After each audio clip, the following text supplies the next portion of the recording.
Blissful morning உறவுகளுக்கு வணக்கம். நான் உங்கள் இயற்கை மற்றும் யோகா மருத்துவர் மீரா பேசுகிறேன். இந்த வீடியோவில் நம்ம என்ன பார்க்க போகிறோம்னா, நம்ம பிள்ளைங்க டாக்டர் ஆகணும், இன்ஜினியர் ஆகணும், பைலட் ஆகணும், அதில் பெருசாக சாதனையாளராக வரணும், இந்த சொசைட்டிக்கு அவங்க எதனா ஒரு பெரிய கான்ட்ரிபியூஷனை கொடுக்கணும்னு நம்ம ஆசைப்படுவோம் இல்லையா? ஆனால் அதெல்லாம் அவங்க ஆனாலும் பெருசாக அச்சீவ் பண்ண முடியாத அளவுக்கு அவங்க ஆரோக்கியத்தை முடக்கக்கூடிய சாதனையை பற்றி மட்டுமே யோசிக்க வேண்டிய நேரத்தில் அவங்களுடைய ஆரோக்கியத்தில் ரொம்ப கவனம் செலுத்தணும், தொந்தரவுகள் நிறைய இருக்குது அப்படின்னு அவங்களுடைய அச்சீவ்மெண்ட்டையே குறைக்கக்கூடிய விஷயமா ரொம்ப அடிப்படையாக சாப்பிடும்போது டிவி பார்க்குறது, சாப்பிடும்போது மொபைல் ஃபோனை பார்க்குற இந்த பழக்கம் இருக்குன்னா நம்ப முடியுதுங்களாங்க? இந்த பழக்கம் எப்படி அவங்களுடைய சாதனையை தடுக்குது, அவங்க உடல்நலத்தை எப்படி பாதிக்குது, அதை எப்படி ஈஸியாக ஓவர் கம் பண்ணலாம் அப்படின்றத நம்ம இந்த வீடியோவில் டீட்டெயிலாக பார்க்கலாம் வாங்க. எந்த ஒரு விஷயத்தையுமே ரிப்பீட்டடாக பண்ண அதுக்குன்னு ஒரு நியூரல் பாத்வே ஃபார்ம் ஆகும். அது நம்ம சப்கான்ஷியஸ் மைண்டில் ஸ்ட்ராங்காக பதிஞ்சிரும். அது அப்படியே ஆட்டோ பைலட்டில் மோடில் போயிடும் அப்படின்றது நம்ம வீடியோ பார்த்துட்ருக்க எல்லாருக்குமே நல்லா தெரியுங்க. அப்படி இருக்கப்போ டிவி பார்த்துக்கிட்டே, மொபைல் ஃபோன் பார்த்துக்கிட்டே குழந்தைங்க சாப்பிட்றாங்க, இல்லை நம்மளும் சாப்பிட்றோம் அப்படின்னா அது என்ன ஆகும் நாளடைவில்? ரிப்பீட்டடாக ஒரு நாள் 2 நாள் நம்ம செய்ய போகிறதில்ல. இது நம்ம ரெகுலராக நம்ம ஹேபிட்டாக நம்ம ரொட்டீனாக ஆயிடுச்சுன்னு வச்சுக்கோங்களேன். இது நம்ம சப்கான்ஷியஸில் எப்படி பதியும்னு பார்த்தீங்கன்னா, உணவுன்றது பசியோடு சம்மந்தப்படாமல், உணவுன்றது என்டர்டைன்மெண்ட்டோட சம்மந்தப்பட ஆரம்பிச்சிரும். ஒரு நாளைக்கு எத்தனை வாட்டி பண்ணுறாங்க பாருங்கள். ஸ்கூலில் இருக்க வேலை விட்டுடுங்க, மற்றபடி வீட்டில் இருக்க வேலையெல்லாம் காலையில் நம்ம போட்டு விட்டுட்டோம், டிவியை போட்டு விட்டுட்டா சீக்கிரம் சாப்பிட்றோம், நம்ம அதுக்குள்ளே லஞ்ச் பேக் பண்ணிடலாம் அப்படின்னு நம்ம செய்வோம். நைட் வந்துட்டா காலிலேருந்து ஸ்கூல் டென்ஷன் எல்லாம் முடிச்சுட்டு வருது, பிள்ளைங்க அப்படியே டிவி பார்த்துட்டு, நம்மளும் மற்ற நேரம் டிவி பார்க்கக்கூடாது படிக்கணும்னு சொல்கிறோம். அப்போ டிவி பார்த்துட்டு பிள்ளைங்க சாப்பிடட்டும் அப்படின்னு நம்மளே கொஞ்சம் மனசை தேத்திக்கிட்டு பண்ணுறது, அப்புறம் எதனா வேறு வழி இல்லாமல் செய்கிறது, பிள்ளைங்க அடம் பிடிச்சி செய்கிறது, இப்படி பல காரணங்களால் இது ரிப்பீட்டடாக செய்ய ஆரம்பிக்கிறப்போ முதல்ல 1-2 ஆரம்பிக்கிறது, இது அப்படியே ஆட்டோ பைலட் மோட்ல பாரு அளவுக்கு அவங்களுக்கு பதிய ஆரம்பிச்சிரும். அப்போ இது எப்படி இம்பாக்ட் பண்ணும் அப்படின்னு பார்த்தீங்கன்னா, குழந்தைங்களுக்கு நம்ம பசிச்சு சாப்பிடணுன்ற உணர்வு வராதுங்க. ஃபர்ஸ்ட் பசியோடவே சம்மந்தப்படாது. இப்போவே காலையில் பிள்ளைங்க சீக்கிரம் போகணுங்கிறதுக்காக எந்திரிச்சதும் எழுப்பி சாப்பிட்டு கொடுத்து அனுப்புறமே தவிர பசிச்சு சாப்பிட்றாங்களான்னு நம்ம பார்க்கறது இல்லை. அதில் இந்த டிவி ஸ்க்ரீன் பார்த்துட்டே அவங்க சாப்பிட்றப்போ இது இன்னும் குறைஞ்சிரும். உணவு பசிச்சு சாப்பிட்றதா இருக்காது. ரெகுலராக என்டர்டெயின்மெண்ட் பார்க்குறப்போ டோபமின் ஹிட் நமக்கு கிடச்சிட்டே இருக்கும். அப்போது பிள்ளைங்களுக்கு அந்த மாதிரி ஒரு உணர்வுக்காக உணவை அசோசியேட் பண்ண ஆரம்பிச்சிருவாங்க. இது சப்கான்ஷியஸாக அவங்க மைண்டில் பதிஞ்சிரும். உணவு பசியோடு போய் அசோசியேட் ஆகிறத விட உணவு என்டர்டெயின்மெண்ட்டோட போய் இதாக ஆரம்பிச்சிரும். அப்போ என்ன ஆகும்னா, டிவியில் ஒரு பிடிச்ச ப்ரோக்ராம் பார்க்குறோன்னா சாப்பிட எதனா கொண்டாந்து வச்சுட்டு நம்ம அதை அப்படியே பார்ப்போம். இல்லை நம்ம சாப்பிட்ற நேரம் எதனா சாப்பிட்றோன்னா நமக்கு பிடிச்சதை டிவியில் போட ஆரம்பிச்சிருவோம். எப்படி 2 விதமாகவும் அது வேலை செய்ய ஆரம்பிச்சிரும் குழந்தைங்களுக்கு. அப்போ என்ன ஆகும் அப்படின்னா, இது அவங்களுக்கு பசிச்சு சாப்பிட்ற உணர்வை முதல்ல தராது. நமக்கு எப்போவுமே பசி அது சம்மந்தமான விஷயங்களுக்கு 2 சென்டர்ஸ், நிறைய மெக்கானிசம் இன்வால்வ் ஆகிருக்கு. அது சிம்பிளாக பார்த்தா ஃபீடிங் சென்டர், சட்டைட்டி சென்டர்னு சொல்லுவோம். ஃபீடிங் சென்டர்னால் நமக்கு இப்போ பசிக்கணும், அந்த உணர்வு வரணும், அது சாப்பிட்றதுக்கான சிக்னல்ஸ் நமக்கு பசி அப்படின்ற உணர்வை தரப்போ நம்ம போய் சாப்பிட ஆரம்பிப்போம். இது ஃபீடிங். சாப்பிட்டு முடிச்சுட்டோம், வயிறு நிறைஞ்சிடுச்சு இல்லையா, அப்போது அதுக்கு போதுன்ற ஒரு சிக்னலை கொடுக்கறது சட்டைட்டி சென்டர். இந்த 2 சென்டரும் நாளடைவில் இந்த பழக்கத்தினால வீக்காக ஆரம்பிச்சிரும். ஏன்னா பசிக்காக சாப்பிட்றது கிடையாது, டிவியை பார்த்துட்டு ஃபோன் பார்த்துட்டு சாப்பிட்ற மாதிரி ஆகிடும். அடுத்து சாப்பிட்றப்ப அளவு தெரியாது, என்ன சாப்பிட்றோன்னு தெரியாது, மைண்ட்ஃபுல் ஈட்டிங் அங்கே இருக்காது, கவனச்சிதறல் இருக்கும். கவனச்சிதறல் இருக்கப்போ எப்பயும் அடுத்து டிவி பார்க்குறப்ப ஒரு மாதிரி டோபமின் ஹிட் அப்படி இருக்கப்போ உங்களுக்கு இங்கே ஒரு என்ன சொல்ல, ஒரு ரெஸ்ட்லெஸ் மோடில் இருக்க மாதிரியே தாங்க அது ஆகிடும். ஜீரணமும் குறைய ஆரம்பிச்சிருவோங்க. ஜீரணம் அப்சார்ப்ஷனும் இது குறைய ஆரம்பிச்சிடும். பேராசிம்பத்தட்டிக் மோடில் உங்களுக்கு நமக்கு நல்லா ரெஸ்ட் அப்படி இருக்கப்போ சாப்பிட்டுட்டு ஒரு ரெஸ்ட் ஒரு ரிலாக்ஸ் மோடில் அப்படி நம்ம இருக்கோம்னு வச்சுக்கோங்க, டைஜஷன் நல்லாயிருக்கும், அப்சர்ப்ஷன் நல்லா இருக்குங்க. அந்த மாதிரி இல்லை அப்படின்னா அதுலேயும் பிரச்சனை வரும். இது நாளடைவில் இந்த மாதிரி உணவை அவங்க பசிக்காமல் சாப்பிட்றது அசோசியேட் ஆகிடுச்சா, அடுத்து அளவுக்கு அதிகமாக சாப்பிட்றது. ஏன்னா போதுன்ற உணர்வே வரலையே, இப்போ கீழே வேற உட்காந்து சாப்பிட்றது இல்லை, சப்பளங்கால் போட்டு தட்டை தரையில் வச்சு சாப்பிட்டாவாச்சும் வயிறு மடங்கி நிமிரும், அதுவாச்சும் ஒரு சிக்னலை கொடுக்கும். அதுவும் கிடையாது. நல்லா சேரில் சோஃபாவில் உட்காந்துட்டு டிவியை நல்லா பார்த்துட்டு அப்பா அப்படின்னு பார்த்துட்டு சாப்பிட பழக்கி வச்சுட்டோம். அப்போ என்ன ஆகும், பிள்ளைங்களுக்கு ஒபிசிட்டி வர ஆரம்பிச்சிடும். பிள்ளைங்க குண்டா இருக்கிறது வேற, இங்கே பெரியவங்க குண்டா இருக்கிறது, ஒபிசிட்டியால் வரக்கூடிய பிரச்சனைகள் அதெல்லாம் வேற. குழந்தைங்க சைல்ட்ஹுட் ஒபிசிட்டி ஒரு மிகப்பெரிய இது. நீங்கள் உங்கள் பிள்ளைங்க டாக்டர் ஆகணும், இன்ஜினியர் ஆகணும், வக்கீல் ஆகணும், கலெக்டர் ஆகணும், என்னென்ன ஆசையை நீங்கள் வச்சுருக்கீங்களோ உங்கள் குழந்தையோட ஆரோக்கிய குறைபாடில் அவங்களுடைய அந்த ஃப்யூச்சரை நீங்கள் ஸ்பாயில் பண்ணிடுறீங்க. என்ன எல்லாத்துக்கும் என்ன குறை சொல்கிறீங்க அப்படின்னு சொல்கிறீங்களா? ஆமாங்க, நம்ம தான் காரணம். புரியுதுங்களா? வீட்டில் இருக்கவங்க தான் காரணம், பெரியவங்க தான் காரணம். இதுக்கு குழந்தைங்கள நம்ம குறை சொல்லவே கூடாது. நீங்கள் குழந்தைங்களுக்கு இப்போ நம்ம என்ன நினைக்கிறோம், நம்ம சொத்து பத்தெல்லாம் குழந்தைங்களுக்கு நமக்கு சேர்த்து வச்சுட்டு போகணும், பிள்ளைங்களை நல்லா படிக்க வைக்கணும், எல்லா பேரண்ட்ஸ்க்கும் இது இருக்கக்கூடிய ஆசை தான். பட் என்ன ஆகுது அப்படின்னா, நம்மளுடைய பரம்பரை நோய்கள், நம்ம தொந்தரவுகள் எல்லாத்தையும் பிள்ளைங்களுக்கும் தரும். நமக்கு எல்லாருக்கும் தெரியல, அப்பாவுக்கு சுகர் இருந்தால் வந்துடும், அப்பாவுக்கு பிபி இருக்குது, ஹிஸ்ட்ரி எடுக்கிறாங்க, டாக்டர் கேட்டாலே போனாலே கேட்குறாங்களா உங்கள் அம்மாவுக்கு இருந்துச்சா அப்பாவுக்கு இருந்துச்சா, எல்லாருக்கும் இப்போ அந்த நாலேஜ் இருக்குது, மருத்துவ அறிவு எல்லாருக்குமே இருக்குது. இன்னொரு முக்கியமான விஷயம் என்னன்னா, ஒவ்வொரு தலைமுறைக்கும் இந்த மாதிரியான நோய்கள் 10 வருஷம் முன்னாடியே வந்துடும். அப்பாவுக்கு 60 வயசுல வந்துச்சு, பிள்ளைக்கு 45-50 வயசுல வந்துடும், பேர பிள்ளைக்குன்னா 25-30 வயசுலேயே வந்துடும். ஏன்னா வாழ்க்கை முறை, ஸ்ட்ரெஸ் எல்லாமே மாறிட்டே இருக்கு, பல ஃபேக்டர்ஸ் மாறிட்டே இருக்கு. அப்போ பரம்பரை நோய்கள் எல்லாம் சீக்கிரம் வந்துடும். அதுக்கு இந்த ஃபுட்டு லிங்க் ஆகுதுன்னா நீங்க பாருங்க, சின்ன வயசுலயே பிள்ளைங்க ஓவர் வெயிட்டா இருக்கிறது, பிள்ளைங்க அப்படித்தான் கொழுன்னு இருக்கு, நம்ம மனசு தேத்திக்கிறது. பிள்ளைங்க கொழுன்னு இருக்க பிள்ளைங்க ஃபுல்லா கொழுன்னு இருக்கிறது அது வேறங்க. வயிறு மட்டும் அப்டமன் ஒபிசிட்டி மட்டும் இருக்கான்னு பாருங்க, அது இன்னொரு ரிஸ்க் ஃபேக்டர். இது எல்லாமே என்னங்க, உணவு சத்தா சாப்பிட்டா ஓகே தானே, அதெல்லாம் வருமா? அப்படி இல்லைங்க. சத்தா சாப்பிட்றது மட்டும் முக்கியம் கிடையாது, மைண்ட்ஃபுல்லா என்ன சாப்பிட்றோம், எந்த அளவு சாப்பிட்றோம், எப்படி சாப்பிட்றோம் எல்லாமே நமக்கு வந்து ரொம்ப முக்கியம். டிவி பார்க்கறது, மொபைல் பார்த்துட்டே சாப்பிட வைக்கிறது குழந்தைங்களோட இந்த அளவு அது இம்பாக்ட் பண்ணுதுன்னா பாருங்க. சரி, இது எப்படி தாங்க நம்ம சரி பண்றது, எப்படி தான் இதுல இருந்து மீண்டு வர்றது? முதல்ல நம்ம மாறணுங்க. மாற்றம் வீட்டில் இருக்கவங்க கிட்ட இருந்து தொடங்கணும். அம்மானா அம்மா மட்டும் கிடையாது, அப்பான்னா அப்பா மட்டும் கிடையாது. நான் வேலைக்கு போயிட்டு வரேன், ஒரே டென்ஷனா இருக்கு, சாப்பிட்றப்பதான் அப்படி டிவி போட்டு உட்காரேன், சும்மா டிவி ஆஃப் பண்ணுன்னு சொல்றேன், போ அந்த ரூம்ல உட்காந்து சாப்பிட வை, அந்த ரூம்ல உட்காந்து படிக்க வை, இப்படி சொல்ற ஆளா நீங்க?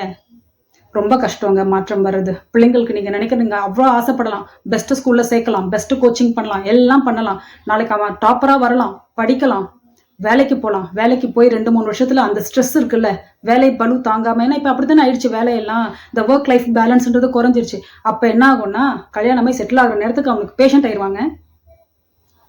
புரியுதுங்களா? கல்யாணம் ஆகி, ஏன்னா இப்ப எல்லாம் கல்யாணமும் லேட்டா தான் பண்றாங்க, வேலையில செட்டில் ஆகணும், இல்ல ஒரு சொந்த வீடு இருக்கணும், ஒரு கார் இருக்கணும், எல்லாருக்கும் ஒரு இது இருக்குல்ல பிள்ளைங்களுக்கு. அந்த வேலை வரப்போ பிள்ளைங்களுக்கு கூடவே வீடு வாங்குறப்போ சுகரும் இருக்கும், கார் வாங்குறப்ப பிபியும் இருக்கும்.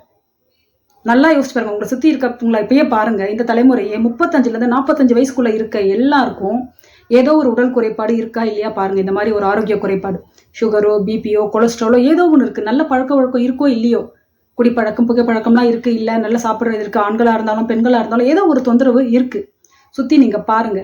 நம்மலாம் சின்ன வயசுல எப்படி டிவி பார்த்து ஸ்க்ரீன் பார்த்து பழகல, ஆனா நம்ம வாழ்க்கை முறை இந்த வயசுல இப்ப தொந்தரவு கொண்டு வந்திருக்கு. நம்ம பிள்ளைங்களை நம்ம டிவி பார்த்து ஸ்க்ரீன் பார்க்க வச்சு நம்ம பழக்கிறோம் அப்படின்னா, அது அவங்க ஃபியூச்சர்ல இப்ப தெரியாம இருக்கலாம். ஏன்னா எதுவுமே ஒரு நாள்ல வராது, ஒரு நாள்ல தெரிஞ்சிருச்சுன்னா தான் நம்ம உஷாராய் மாறிடுவோம்ல. அப்படி இல்லை, ஒரு நாள்ல இம்பாக்ட் பண்ணாது. ஓவர் த இயர்ஸ் இதே பழக்கமா வர வர வர நான் சொன்னதுதான் நடக்கும். பிள்ளைங்க செட்டில் ஆகுற நேரத்துல டாக்டர் வீடுன்னு தான் அலைஞ்சிட்டு இருப்பாங்க. இது நமக்கு சம்மந்தமா? இல்லை. அப்போ இப்பயே மாற்றுங்க. என்னைக்கோ ஒரு நாள் டிவி பார்த்துட்டு சாப்பிட்றது, ஃபேமிலியோட ஒரு நாள் நாங்கள் சூப்பர் படம் பார்த்துட்டு, நான் படம் போட்டு பிடிச்ச படத்தை நாங்கள் போட்டுட்டு நெட்ஃப்ளிக்ஸில் போட்டுட்டு நாங்கள் நல்லா பார்ப்போங்க, நாங்கள் ஹாட்ஸ்டாரில் பார்த்துட்டு நல்லா பார்ப்பாங்க, அது ஓகே.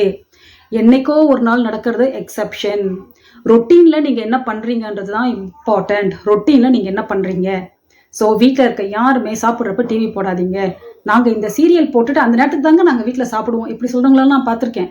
வேண்டாம், தயவு செஞ்சு. அது நமக்குமே நல்லது. இப்போ நான் சொல்றதெல்லாம் குழந்தைங்களை அசோசியேட் பண்றது அப்படின்றப்போ அதோட முக்கியத்துவத்தை புரிஞ்சுக்கிறது. ஆனா இது குழந்தைங்களுக்கு மட்டும் இல்லைங்க, வளர்ந்த நமக்கும் இதுதான். குழந்தைங்களுக்கு சொன்ன எல்லாமே நமக்கும் நடக்கும். நம்ம ஏன் குழந்தைங்களை நான் அசோசியேட் பண்ணி சொல்றேன் அப்படின்னா, குழந்தைங்களுக்காக நம்ம எல்லாத்தையும் மாற்றுவோம், முயற்சி பண்ணுவோம். நமக்குன்னா பெருசா அதுல இன்ட்ரெஸ்ட் இருக்காது இல்லையா? அப்போ குழந்தைங்களுக்காக நீங்க செய்யறப்போ அவங்க வாழ்க்கையை அற்புதமானதா மாறுறதா இல்லாம நம்மளுடைய லைஃப், நம்ம ஆரோக்கியம் அது மாற ஆரம்பிக்குங்க. வீட்டுக்குள்ள உங்க ஹோம் எனர்ஜியே ஷிஃப்ட் ஆக ஆரம்பிக்கும். சரி, இது எப்படி நம்ம பண்ணலாம்? முதல்ல குறைக்க ஆரம்பிங்க. ஆல்ரெடி பழகியாச்சு, என்ன பண்ண, ரொம்ப சின்ன பிள்ளையா இருந்தா இப்பத்துல இருந்தே அந்த பழக்கத்தை கொண்டு வரலாம். பெருசாயிடுச்சு, கொஞ்சமா டைமை குறைங்க.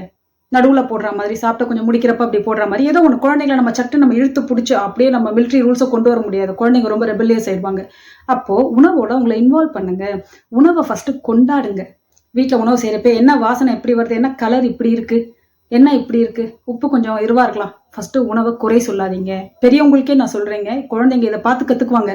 இப்போ நான் சொல்கிறது, குழந்தை பெரியவங்க மாறணும், குழந்தைய தான் மாற்றணுன்ட்டு குழந்தைக்கு நம்ம கிளாஸ் எடுக்கிறது கிடையாது. குழந்தைக்கு உட்காந்து பவர் பாயிண்ட் ப்ரெசன்டேஷனாக போட்டு உட்காந்துருக்க முடியும் நம்ம கிடையாது.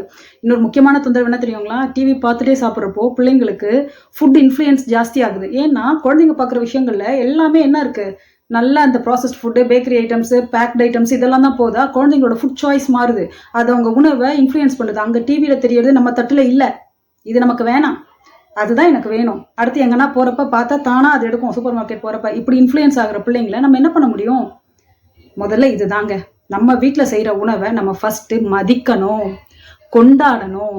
சூப்பர், இதுதான் அம்மா செய்யறது பெஸ்ட். எவ்வளோ ஹெல்த்தியாக இருக்கு பார்த்தியா? என்னென்ன கலர்ஸ் இருக்குது பாரு ஃபுட்டில், என்னென்ன காய்கறிகள். குழந்தைங்களுக்கு காய்கறிகள் பேரை சொல்லி கொடுங்க. காய் வாங்க போகிறப்ப கூட்டிகிட்டு போங்க. இதை வாங்கிட்டு வந்து இதெல்லாம் போட்டு நம்ம செய்ய போகிறோம்ப்பா. ஓகே, ஒரு வெஜிடபிள் பிரியாணி பண்ணுறோன்னா அது என்னென்ன காயெல்லாம் பண்ணுறோம் போட்டு குழந்தைங்களோட பேசுங்க. ஒரு சாம்பார் வைக்கிறோன்னா என்ன, ஒரு நான்வெஜ் செய்கிறோன்னா என்ன, எப்படி குழந்தைங்கள எல்லாத்துலேயும் அதை இன்வால்வ் பண்ணுங்க. சாதாரணமாக மற்ற நேரத்துலேயே சொல்கிறேன். அப்போ சாப்பிட உட்காரப்போ ஒரு எக்ஸைட்மெண்ட்டோட சாப்பிட உட்காருங்க. சாப்பிட உட்காரப்போ ஒரு நன்றி உணர்வை சொல்லுங்கள். ஒரு நன்றி, அந்த உணவுக்கு கொடுத்ததுக்கு நன்றி. நம்ம போய் வாங்கிட்டு வந்தோம், இது செஞ்சுருக்கோம், இது எவ்வளோ பெரிய ப்ராசஸ் அது சமைக்கிறதுன்றது. அதில் ஒரு அம்மாவோட எஃபர்ட் எவ்வளோ இருக்குது, வீட்டில் இருக்கவங்களோட எஃபர்ட் எவ்வளோ இருக்குது, குழந்தைங்க தெரியணுங்க. இல்லைனா டேக் இட் ஃபார் கிராண்டட் ஆயிடுவாங்க. எப்போ வீட்டில் இருக்க பிள்ளைங்க சாப்பாடை வந்து அப்படியே டேக் இட் ஃபார் கிராண்டடாக கேட்டோம், கொடுத்தாங்க, செஞ்சாங்க, சாப்பிட்டோம் அப்படின்ட்டு இருந்ததுன்னா டேக் இட் ஃபார் கிராண்டடாக ஆகிட்டு எல்லாமே நம்ம நினச்சா கிடைக்கணும். அது பின்னாடி இருக்க உழைப்பு, அது பின்னாடி இருக்க மதிப்பு எதுவுமே தெரியாது.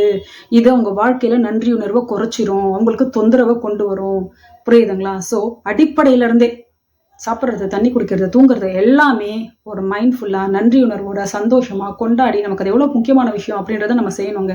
அப்போது குழந்தைங்கள உட்கார வச்சுட்டு சாப்பிட்றப்போ அது கலர்ஸ் எப்படி இருக்குது பாருங்கள், என்னென்ன ஃபுட்டெல்லாம் அது சேர்த்துருக்கோம், அதில் என்ன நியூட்ரியன்ஸ் இருக்குது. ஒரே மாதிரி பேசினா போர் அடிச்சிடும். இல்லை, மற்ற நேரம் உணவை பற்றி பேசணும்னாலும் மற்ற விஷயங்களை பற்றியும் பேசலாம். நன்றி உணர்வு சொல்லிட்டு இந்த உணவு நம்ம எல்லாருக்கும் நல்லதை சக்தை கொடுக்கட்டும், நன்றி கடவுளை இந்த உணவை கொடுத்ததுக்கு அப்படின்ட்டு சாப்பிடுங்க. எல்லாரும் சேர்ந்து உட்காந்து சாப்பிட முடிஞ்சா சந்தோஷமா சாப்பிடுங்க. அப்படி முடியலையா, குழந்தையெல்லாம் அவங்கவுங்க நேரம் வரும், இப்போ வேலை அந்த மாதிரிலாம் ஆயிடுச்சுங்க, வாய்ப்பு இல்லைங்க. வாரத்தில் ஒரு நாள் எப்போ முடியுதோ அப்போ அதை செய்யுங்க. அந்த ஃபேமிலி டைமை பிள்ளைங்க ரொம்ப எதிர்பார்க்க ஆரம்பிப்பாங்க. அதே மாதிரி அன்ஹெல்த்தி ஃபுட்டோட சாய்ஸஸ், அன்ஹெல்த்தியாக சாப்பிட்டா என்னெல்லாம் வரும், ஹெல்த்தியாக சாப்பிட்டா என்னெல்லாம் வரும்ன்றத நார்மல் ரெகுலர் கான்வர்சேஷனில் கொண்டு வாங்க. கத்திரிக்காய் சாப்பிட்டா எனக்கு அலர்ஜி ஒத்துக்காது, உருளைக்கிழங்கு சாப்பிட்டா எனக்கு ஒத்துக்காது. இந்த மாதிரியான உணவோட சம்மந்தப்பட்ட விஷயங்களை அது உண்மையாக இருந்தாலும் குழந்தைங்க முன்னாடி பேசாதீங்க. அவங்கவுங்களுக்கான விஷயங்களை அவங்கவுங்க தேர்ந்தெடுக்கட்டும். குழந்தைங்க அவங்களுக்கானதை அவங்க டிசைட் பண்ணட்டும். பிடிக்கும் பிடிக்காத விருப்பு வெறுப்புகள் எல்லாமே உணவு சம்மந்தமாக நம்மள்தான் சொல்லக்கூடாது. உட்கார்றப்போ குழந்தை உணவை குறை சொல்லக்கூடாது. செய்தவங்கள பாராட்டுங்க. உப்பு கம்மியாக இருந்தால் கூட நல்லா இருந்ததுப்பா, இன்னைக்கு சாப்பாடு நல்லா இருந்துச்சு, கொஞ்சம் உப்பு கரெக்ட் போட்டிருந்தா இன்னும் டேஸ்ட் ரொம்ப என்ஹான்ஸ்ட் ஆயிருக்கும்னு நினைக்கிறேன். இப்படித்தான் நீங்கள் சொல்லணும். வெளியே ஹோட்டல் கூட்டிகிட்டு போனாலும் நல்ல உணவு நல்லா இருக்குன்னா அதை வந்து அவங்களுக்கு கூப்பிட்டு பாராட்டுறதை சொல்லி கொடுங்க. எல்லா இடத்துலையும் நன்றி உணர்வு வெளிப்படுத்துங்க. ஏற்கனவே இப்படி இருக்குங்க, சாப்பாடை உட்காரதே ஒரே போர்க்குளம். டிவி முன்னாடி உட்காந்தாதான் சாப்பிடுவேன்னு இது நடந்துருச்சு. பேட்டர்ன் எஸ்டாப்ளிஷ் ஆயிடுச்சு. எப்படி அந்த பேட்டர்னை பிரேக் பண்ணுறது? நான் மாறுறேங்க, ரெடிங்க, நான்லாம் டிவி போடலைங்க, பிள்ளைக்காக நான் எல்லாத்தையும் தூக்கி போட்டு செய்கிறேங்க. ஆனால் ஆல்ரெடி போயிட்டு இருக்கிறது எப்படி நான் மாற்றுறது? அங்கே தாங்க ஹோப்பனோ வருது. ஏற்கனவே இருக்க பேட்டர்னை கிளியர் பண்ணுறதுக்கு ஹோப்பனோ ஹெல்ப் பண்ணும். ஐயோ, உணவுனாலே குழந்தை வந்து டிவி கேட்பானே உங்கள் மனசில் வருது இல்லை, ஒரு வருத்தப்படுறீங்களா, உடனே I'm sorry, please forgive me, thank you, I love you. இந்த எண்ணம் வந்ததுக்கு நான் தான்ப்பா காரணம். தெரிஞ்சோ தெரியாமலோ என்னைக்கோ பிள்ளை அழறானேன்னு போட்டு விட்டு சாப்பிட ஆரம்பிச்சது அப்படியே போயிடுச்சு. I'm sorry, please forgive me, thank you, I love you அப்படின்ட்டு. கண்ணா, நீ நல்லா சாப்பிடுவப்பா, அம்மா உனக்கு பொறுமையாக ஊட்ட போகிறேன் அப்படின்ட்டு மனசில் நினச்சிட்டு சங்கல்பம் பண்ணிக்கோங்க. பிள்ளைக்கு இன்னைக்கு 5 நிமிஷத்தில் சாப்பிட்டு எழுந்திரிச்சிடணும், பிள்ளை நமக்கு சாப்பிட்றது ஒரு வேலையாக முடிஞ்சிடணும் அப்படின்னு நினைக்கிறப்ப தான் நம்ம அதுக்கான ஷார்ட்கட்ஸை யோசிக்கிறோம். 1/4 மணி நேரம் 20 நிமிஷம் எடுங்க.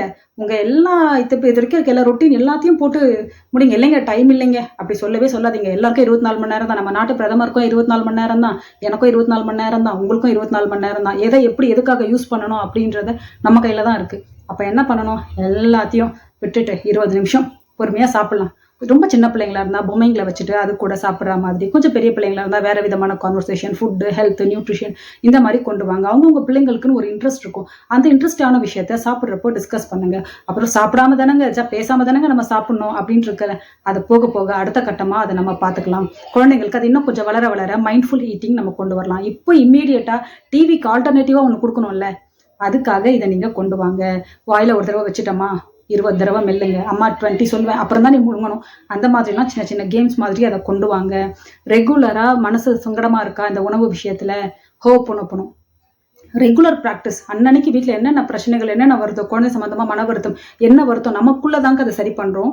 அப்போது ஐ டேக் 100% ரெஸ்பான்சிபிலிட்டி. இன்னைக்கு பிள்ளை இப்படி இருக்குன்னா I take 100% responsibility. I am sorry, please forgive me, thank you, I love you. பல தடவைகள் சொல்லுங்கள். ஒரே நாளில் மாற்றம் வருமா? வராதுங்க. நம்ம பேட்டர்னை எஸ்டாப்ளிஷ் பண்ணியாச்சு, அதை நம்ம பிரேக் பண்ணணும் இல்லையா? டைம் எடுக்கும். ரெகுலராக பண்ணுங்கள். டெய்லி ஹோப்பனோ ப்ராக்டிஸ் பண்ணுங்கள். உணவுக்கான நன்றி உணர்வு, தண்ணி குடிக்கிறப்ப நன்றி உணர்வு, தூங்கும்போது நன்றி உணர்வு, வீட்டில் இருக்க உறவுகளுக்கு எல்லாருக்கும் நன்றி உணர்வு வெளிப்படுத்த கற்றுக் கொடுங்க. அஃபர்மேஷன் எல்லாத்தையுமே பாசிட்டிவாக பேசுகிறதா அஃபர்ம் பண்ணுங்க. இதை ரெகுலராக நீங்கள் பழக்கத்தை கொண்டு வர முதல்ல நம்ம மாறணுங்க. நம்ம இவால்வ் ஆகணும், நம்ம மாறணும். அப்போ தான் அதை பிள்ளைங்க கிட்ட எதிர்பார்க்க முடியும். ஏன்னா நம்ம செய்கிற எல்லாத்தையும் பிள்ளைங்க அப்படியே காப்பி அடிச்சிருவாங்க இல்லையா? சாப்பிட்றப்போ நம்ம உட்காந்து உணவை இது பண்ணி கொண்டாடி நன்றி உணர்வை தெரியப்படுத்தி நம்ம சாப்பிட்றப்போ குழந்தைங்க அதை காப்பி பண்ணிடும். இதெல்லாம் எனக்கு ரெகுலராக வரமாட்டேங்குதுங்க, எப்படிங்க ஞாபகம் வச்சு செய்யறது? முதல்ல நான் கொஞ்சம் பழகிக்கணும், ட்ரெயின் ஆகிக்கணும் அப்படின்ட்டு இருக்கா. நம்ம பிளிஸ்ஃபுல் மார்னிங் செஷனில் இதை தாங்க நம்ம செய்துட்ருக்கோம். நம்ம பழைய பேட்டர்ன்ஸ் நீங்கி எல்லாத்துலேயும் இருக்க நம்ம எனர்ஜி பிளாக்ஸை கிளியர் பண்ணி நமக்குள்ளே இருக்க சப்கான்ஷியஸ் பிலீஃப்ஸ் எல்லாத்தையும் கிளியர் பண்ணி ஓவராலாக நம்ம பாசிட்டிவான ஆளாக மாறதுக்கான எல்லா விஷயமான இந்த ஹோப் பண்ணணும், வாட்டர் ப்ரேயர், அப்புறம் பார்த்தீங்கன்னா அஃபர்மேஷன் சொல்கிறது, ஆசனா, பிரணயமா, உடம்புல பஞ்சபூதங்களை பேலன்ஸ் பண்ணுற முத்ராஸ் பண்ணுறது, அப்புறம் நன்றி உணர்வை எழுதுறது, இதெல்லாம் டெய்லி காலையில் 5 to 6 மணி ரெகுலராக நம்ம பண்ணிகிட்ருக்கோங்க. ஸோ நீங்களும் இதில் பங்கு பெற்று பயன்பெறுங்க, ப்ராக்டிஸை வளர்த்துக்கங்க, பாசிட்டிவான ஆளாக இவால்வ் ஆகுங்க. குழந்தைங்களோட ஹெல்த் நம்ம கையில் தாங்க இருக்குது. நம்ம மாறினா அவங்க மாறுவாங்க. அந்த மாற்றம் இன்னிலேருந்தே நம்மக்கிட்ட தொடங்கட்டும். நன்றி, வணக்கம்.